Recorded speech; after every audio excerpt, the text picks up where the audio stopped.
Whether you collect pennies, knit caps, fix wigs, whether you research cells, greet crabby patients, perform life-saving surgeries, or run a multi-million-dollar cancer center, please know this.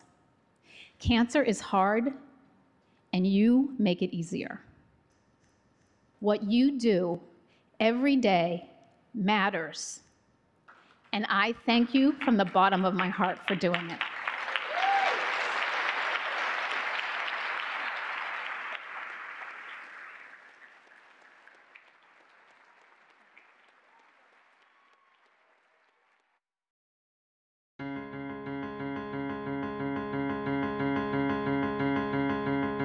From the simple to the sublime, these are just a few of the everyday amazing stories we celebrate tonight. My name is Dan Wolf. I'm the founder and CEO of Cape Air. The relationship between Mass General Hospital and Cape Air started off at a time of crisis. When we founded the airline 25 years ago, Jim Goddard was one of the original founders, and his wife was diagnosed with a really serious form of cancer. But over the years, the subsequent years, Jim Goddard and his wife Laurie received such a great treatment that we really feel like we want to support Mass General in every way that we can. Some of the areas that Cape Air serves are islands that would be really difficult for patients to get treatment. So we do fly patients to and from. We also connect the treatment to the patients. We'll fly doctors around because it is so critical for people to have access to great health care. And we can be that bridge. One interaction at a time, one relationship at a time. We're a year-round player in the community, and we're really fulfilling a need down here. And on behalf of all the employees at Cape Air, we're really, really proud of that.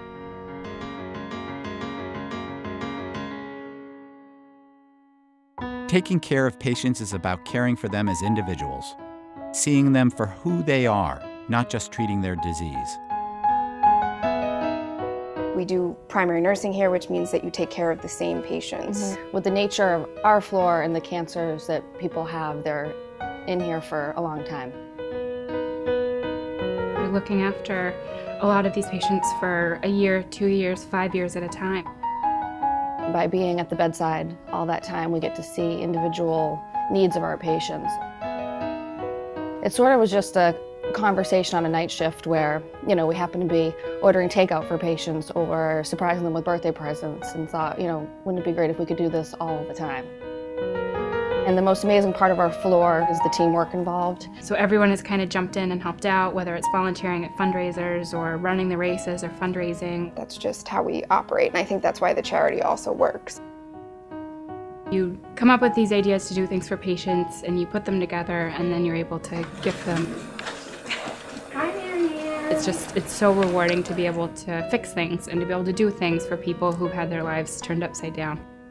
Not a lot of people get that opportunity to make a difference the way that we're able to, so it's awesome.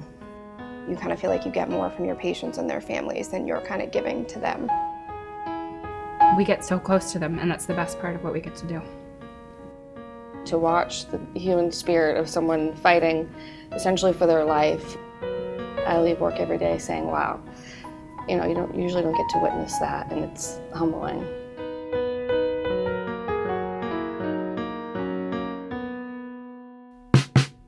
Dan Dewey lives just outside of Detroit, Michigan.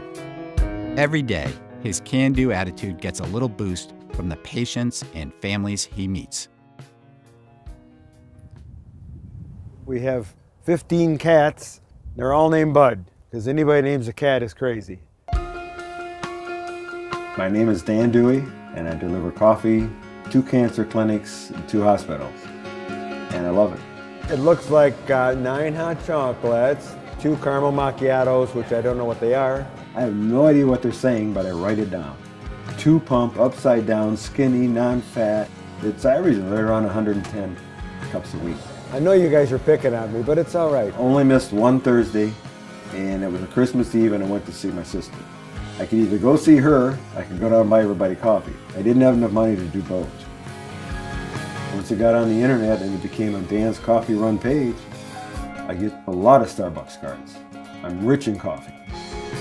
Not in other things, but I'm rich in coffee. I love trying to carry them all. It's fun. That's the challenge that I enjoy. Chai tea attacks me every time. Whatever chai tea is, it tries to jump out of the cup. And the people would smile getting chemo. Especially me. It's just for you. It's like they weren't planning on smiling. And here's this guy who will walk up with shorts and a sweatshirt on every day of the year, and they look at me and they're immediately distracted. Dan cheers everybody up. They laugh at him, say a short sign no matter what. They take them somewhere else just for a little while. Get them out of that mental thing. I got it when my father was there. Dedicated professionals to try to take people in the worst situation and give them all the hope they can. During his father's treatment, Dan would sit by his side every Thursday and sip a coffee from Starbucks. One Thursday, Dan stood up and offered to buy a round of coffee for the unit. Most of the patients and nurses politely declined, but he started bringing the drinks anyway. Dan's dad passed away, but the guy known to most as Dan the Coffee Man keeps showing up twice a week, every week, to deliver coffee to 2 separate Michigan cancer centers. 14,000 cups and counting. Starbucks has a light, mild coffee called a blonde. A couple, for 2 years they were there. Every time I'd see them, they would purposely order 2 tall blondes, knowing that I have to go to the counter at Starbucks and say 2 tall blondes. So when they'd see me walk in, they'd immediately light up. Here we go. And then they have a smile. She didn't make it, unfortunately, but a lot of her friends donated a lot of cards. Her husband said it. You'll get them, you'll do it, you'll keep doing it. And I said, yeah, I will.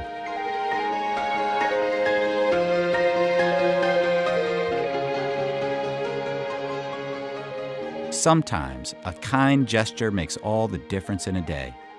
These everyday heroes are empowered to give a little more, and for that, they've received even more in return.